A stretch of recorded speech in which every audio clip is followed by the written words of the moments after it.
Na po ang ating score at dalawa pa ang kailangan ng pares sa kupunan para manado at maiuwi ang Immortal Cup para sa Season 17. Alam mo, ang pinaka-importante dito ay walang Fred rin na pinag-agawan. Ang Team Liquid at ang Falcons, bagong atake ang ating makikita ngayon. RTZ with that Leo Mord. And si Kyle, feeling ko, kanina pa siya nangangati na kumuha din ng suyo eh. Yeah. Ang ano na to, bumalik na tayo sa S17 meta. Ayan na. Kanina, ano tayo tumuthrowback tayo ng mga meta ngayon. Ito yung totoong S17 meta. May Pakito, may Suyo, may Leo Mord. Tapos Claude Harit na naghahari sa Gold Lane. Oo, parang ito rin yung mababalikan natin bilang, I think this was something na sobrang familiar tayo during M7 as well. Kasi parang ito yung laging nangyayari nung pinapanood natin ng Aurora. Pero mukhang magkakaroon na ng konting poke lamang dito sa mid lane. At wala pa naman tayo nakikita ng mga big invades mula sa pares na kupunan. Parang tindi ni Teddy ha. Kanina pa niya nakukuha yung gold grab gamit yung Art of Thievery nung Claude. Tulad na napag-usapan natin kanina, ang hirap nakawan ng isang Harit ng gold grab, lalo na pinataas yung damage yan. Uy, wow! Flicker. Massive flicker burn bago magsimula ang unang bagong. Tayo dyan, Team Falcons, may maliit na kalamangan. In fact, malaking kalamangan sa upcoming Turtle. Yeah, okay, magle-level 4 na rin kagad. Itong si Flap. So ngayon, nag-aantay lang. May na-miss na nga na isang minion itong si Sanford. Baka nga din nila i-rush tong Turtle for Team Liquid Philippines. In fact, Team Falcons yung may hawak ng pwesto sa Turtle. Nasa kanila lahat ng prio. Babalik yung Esmeralda sa lane. Hindi pwede magpakita si Flap kasi mazuzone siya nung Esme. So baka yung sikto ng TLPH. Oo. At ayun na nga yung pinag-uusapan natin kanina no, na napakahirap talagang labanan ng Harit sa Gold Crab. Pero TL pa nga ang magsisimula ng unang pagong kahit lugi sila. Ganyang katapang yan ha. Ngayon si Sanji ay dumive na rin. At Aray ko po! ang kanilang bibigyan ng pilitan ng Bumentigal para lang makapakas. Makukuha na rin ang Team Liquid Philippines ang pagong. Sabay sila pa nga magdadive dito. Ogwen with a flicker. Ngayon nagamit yung river manipulation. Wala namang mamamatay para sa cavalry. Pero ang importante, nakuha nila yung pagong. At in-establish natin na dahil may lamang sa XP ang Team Falcons kanina ay dapat sila ang lamang sa bagong. Pero paano nakuha ng Cavalry ang first minor objective? Sa dinami-dami ng laro ni Carl TZ, feeling ko kabisado niya na to. Dumaan siya ng mid. Clear niya yung wave nung Zushin para madala niya yung kabayo at yung Zushin sa mid turtle. And alam kasi nila nagki-clear pa yung Esmeralda sa itaas. So nauna silang umabante dun sa pwesto ng pagong and na-kick nila si Kyle sa mga bushes. Oo, tapos ang grabe din yung burst na pinakita ni Sanford. No, talagang alam nila yung target. At ngayon, Team Falcons naman na magbabawi, naghahanap ng paraan na ma-equalize ang larong ito. Maliit na kalamangan para sa Team Liquid Philippines as we enter the 3-minute mark. Hindi naman tayo makakita ng lane aggression mula sa parehas ng kupunan para nag-aantay lang ata ng mga objective fights sa parehas. Similar to sa game number 1 kung saan sa Turtle mangyayari lahat ng aksyon. Pero for Team Falcons, nakita na nila yung pressure and yung aggression ng TLPH kanina. Imagine mo, unang bungad ni Sanji ulti agad. Oo. Walang sabi-sabi. No? Wala nang pasabi-sabi. Walang lantern, ulti ka agad eh. At kapag ganun kasi parang mapapwersa ka na rin mag-react eh. Kumbaga, sabihin na lang natin, makita mo, biglang mag-all-in yung mid laner ng kalaban. It also sends a message na parang, magko-commit na sila dito. Oo, tsaka yun yung naging reason. Oh my goodness, napakahapde. Purify na gamit ni Flap. Si Ogen ngayon ay atras. Si Kyle ay magre-react na rin sa ginagawang aggression ng Team Liquid Philippines. Hatake niya itong sa lagubang pero ilang segundo na rin lang ay magsisimula na rin yung magiging laban natin sa ikalawang pagong. At napakabuti na hindi namatay si Flap doon. Mabibigyan pa rin! Naka-strike ay nagamit. Ogwen ay lalapit na rin.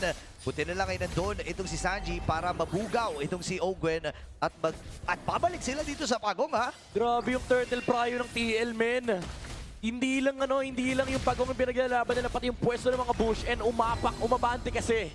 Yung ibang members dito ng Team Falcons, Sanford finds a punish pero nag-iba naman yung atensyon ng Team Falcons. Parang ang gusto nilang patabain ay yung Harit na lang. Kinonsit na nila yung mga neutral objectives. Sabi nila, importante na lang na patabain natin yung Harit kasi Suyo Harit naman sila. May paparting silang power spike. Once na matapos na yung mga items ng Suyo at pati na rin ng Harit. Oo, and kung tutuusin, no, kahit sabihin natin nabibigyan ng espasyo si Super Marco na makapag-farm, mukhang naging napakalaki ng lamang ni Teddy dito in terms of gold. 400 gold despite no actual trades in terms of kills. Saan ba nanggagaling yun? Purely gold crab lang ba? Kanina kasi yung turtle na nakadaan si Teddy doon sa may mid lane. So mas marami siyang wave na clear versus Super Marco. And meron din siyang nanakaw na dalawang crab if I'm not mistaken. Dalawang gold crab laban kay Super Marco. That's very big actually for the Cloud.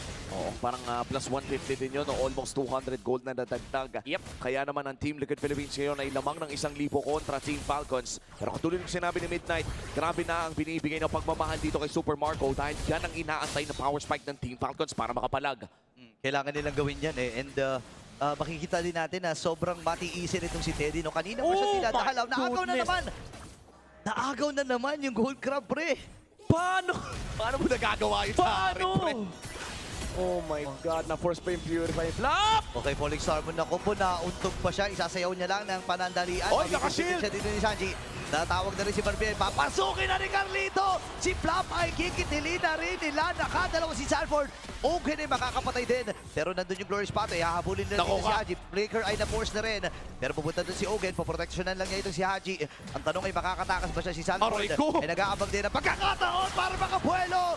At nandun yung kanyang mga jab. Aray ko! Pagka-time na rin dito si JP. Nagamit yung Revitalize. Oh my God! At eto na naman ang ginagawa ng Team Liquid Philippines. Na-online na naman ang Liquid Stampede. Sinundan na ni JP ang lahat ng mga targets at pinagsasapak ni Sanford. We're back to game number 1. Galit na si Sanford. Raging Sanford na yung nakikita natin. And si Carl TZ, dire-diretso yung lakad sa harap ni Flap tsaka ni Kyle. Tinanggal nyo pala yung mga TZ nyo, ha?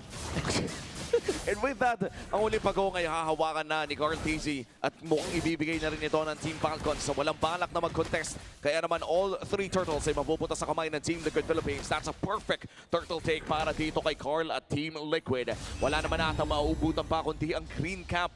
Kaya naman makakaagaw ang side ng Team Liquid Philippines. Pero lahat ng mga buffs ay makukuha pa rin ng Falcons. Tatlong miyembro ang nag-aabang dun sa itaas sa bahagi. Pero nandun yung Valkyrie Game habang sasama na rin dito si Sanji. Crimson Beacon ay nagamit. Pero hahabulin niya dito si Flap. Ang mabibit-bit ay itong si Owen. Pwede pa lumaban Aray si ko. Sanford! And Sansanduo is doing it! Pero Hard. nandito yung pag-ipit. Sandwich play mula dito kay Carl TZ. Si Haji ngayon ay mabibigyan. Buhay pa ba siya? Hindi! Kasi makakabayo din siya dito ng Team Liquid Philippines at nakadalawa Goal! na agad ng goal! At si Sanford ay nakakuha pa ng isa. Super Marco, pipilitin niya sana na sumama pa. Kaya lang ang magiging problema, wala na siyang kaakibat pa doon sa itaas na bahagi at sasamantalahin ito ng TL. At katulad ng sinabi ni Midnight, para tayong pinalik sa game number 1. Team Liquid Philippines, tuwing may skill ay naghahanap ng makikitil. At mukhang nahanap nila ang Falcons ng isa-isa doon sa may bandang itaas. It comes down to the numbers game para sa TLPH and Sanford and Carl TZ. Kanina pa sila nagpapunish. Kanina pa magkasama yung Pakito tsaka Leomord. Pag-trick namin KDN nila, pre. 7. Aray ko. Ogwen? Okay, Owen makaka-atras pero hindi ata makaka-atras. Si Flap dahil siya'y nabit-bit din. Oh, Tuloy-tuloy wow! lang ang pagkukuha dito ni Saji. River Manipulation magagamit ni Haji. Ngayon, aatras na muna ang 5 kabalyero. At masayang-masaya sila sa mga nakuha nila. Masayang-masaya talaga ang Team Liquid Philippines dahil lamang na sila ng 7,000 kontra Team Falcons at masisilip natin sa ating Infinix in-game equipment. 6,000 gold ang hawak ni Sanford kumpara sa 3.7 dito ni Flap. Pare, parang ang kalaban ni Sanford at ni Carl TZ yung isa't isa. Ayaw nilang magpahuli sa farm, ayaw magpahuli sa KDA, kaso si Carl TZ humalakak ng konti. Lamang siya ng isang kill kay Sanford, pero ang storya ng game na to, again, it's back to game number 1. Nakaisa lang yung Team Falcons, pero hindi na sila makaharap ng play laban sa Liquid. At imaginein mo, itong Lord na ito ay mukhang kinailangan ng i-concede din ng Team Falcons dahil nga nasimulan na maaga-aga si Sanford ay hindi na nga sasama. Hahawakan pa ito ng Team Liquid Philippines at naghahanap na ng play ng Team Falcons. Ano kaya ang pwede nilang maging trade dahil Lord secured na ito para sa TL? Walang maharap na trade, pare, kasi kahit si Sanford, alam niya, pwede magpunta ng top yung Team Falcons, pero if kailangan yung depensa, nandun siya. And if you're TLPH, nasa sa'yo lahat ng tempo sa mapa. For Team Falcons, sila naman yung hindi makahinga. Bawal kang kumurap kapag kalaban mo ang Liquid. Yan o, si Teddy nga ay lumalapit-lapit din. Owen! Okay, binibig lang Aray ko. sila. Itong si Owen Flicker. And na-force na rin kagad. Napakaaga nito. At wala pang base siege na plano ang So, Team Sanford? Liquid Philippines. Pero sa Sanford, si Sanford sa itaas ay tuluyan na nga makakabasing ng tore. Oo, makakukuha pa rin nila yung gusto nilang makuha doon. That's a flicker burn mula dito kay Ogwen at hindi pa nga nakakarating yung Lord doon sa may bandang ibaba. Kung kanina ay back-to-back wins sa pinakita ng Team Falcons, mukhang gusto din ipakita ng Team Liquid Philippines na sila muli ang ang mapupunta sa match point. Again, tuto po ang ating serye kung sinong mananalo dito ay match point na para sa championship ng Season 17. Okay, may Lord sila nakasama. Readward manipulation, nilatag na dito ni Haji. Masyado malalim ito si JV. Paubos na rin yung kanilang mga wave. Pero nandun yung stop and bind trick him. Pero Blazing Duet naman! Mula kay Teddy, nag-atras na ng Falcons dito. And Sanford with a kill. Siya ay godlike na. Isa-isahin na nila ang mga miyembro dito ni Falcons. Dalawa na kagad tumumba kasama itong si Kyle. Susubukan ni Supermarket na madepensahan. Pero base lock na si Teddy. At ang buong kupanan ng Team Liquid Philippines. Pero maubusan ata sila ng mga wave dito. Meron pa naman sa itaas na bahagi. And nabulang sinisigaw. May wave na nakapasok! At match point na ang Cavalry! Isa na lang ang kailangan ng Team Liquid Philippines para magawa ang hindi pa nagagawa. Ang 3-beat na hinanap ng dalawa na pwedeng makamit sa isa ng isa. One game from another record for the GOAT. A possible 3-beat for the Cavalry. Oh my goodness. History in the making na naman, San Juan. And we could see the energy coming in from the Cavalry all around. Kitang-kita sa mata ng mga sumusuporta sa Team Liquid Philippines na nararamdaman na nila ang paparating na historya.